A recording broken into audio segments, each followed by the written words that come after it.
Alamin ang latest weather update ngayon dito sa Sir Aris Official Weather News Today.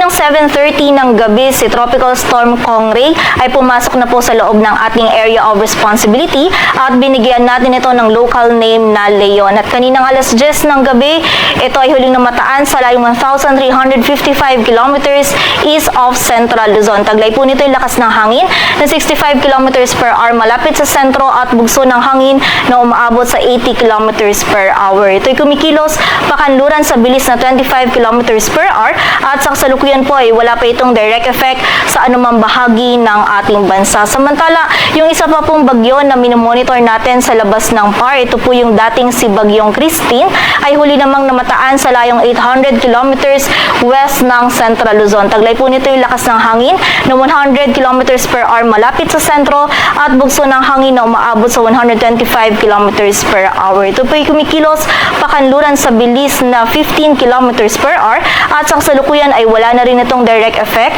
sa anumang bahagi ng ating bansa. Ngunit in the coming days, ito pong dating si Bagyong Christine ay posible pong mag-loop at bumalik patungo po muli dito sa loob ng ating area of responsibility. Possible po yan next week ng Thursday. At kapag po ito ay nasa loob ng PAR, ayon po sa ating latest analysis, nakikita po natin na bababa yung tsansa na mag-landfall pa ito sa anumang bahagi ng ating bansa.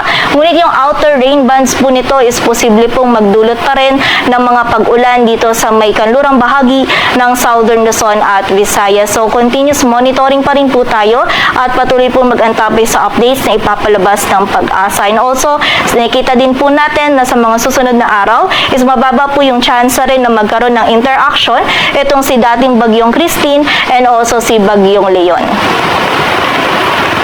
At ayon nga naman po dito sa latest forecast track analysis ni Bagyong Leon, patuloy pa rin po itong kikilos pa westward to west-northwestward.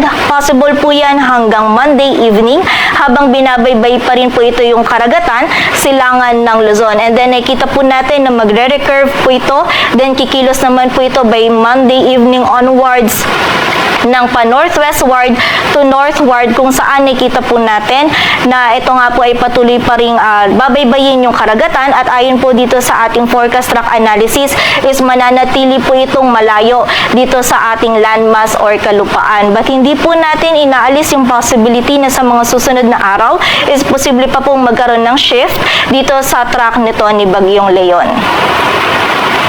And nakita din po natin by tomorrow evening or Monday early morning ay mag-i-intensify pa po ito into a severe tropical storm. And by Monday evening naman or Tuesday early morning, ito naman ay mag-i-intensify pa into a typhoon category. And also, nakita din po natin, depende po kung magiging gaano po kalapit itong si Bagyong Leon dito sa may silangan ng extreme northern Luzon, is kahit po hindi po ito nakikita natin na magla-landfall sa anumang bahagi ng ating bansa, yung outer rain bands naman po nito, yung posible pong magdulot naman ng mga pag-ulan sa mga susunod na araw dito po sa may area ng extreme northern Luzon, maging sa ilang bahagi pa po ng northern Luzon. So possible po yung closest niya na distance dito sa silangan ng extreme northern Luzon, possible po yan next week ng Tuesday onwards. Diyan po yung posible po siyang magdulot ng mga pag-ulan sa malaking bahagi po ng extreme northern Luzon at ilang parts pa po ng northern Luzon, lalong-lalo na po yung silangang bahagi nito. So, continuous monitoring pa rin po tayo at patuloy na magantabay sa updates na ipapalabas ng Pag-asa.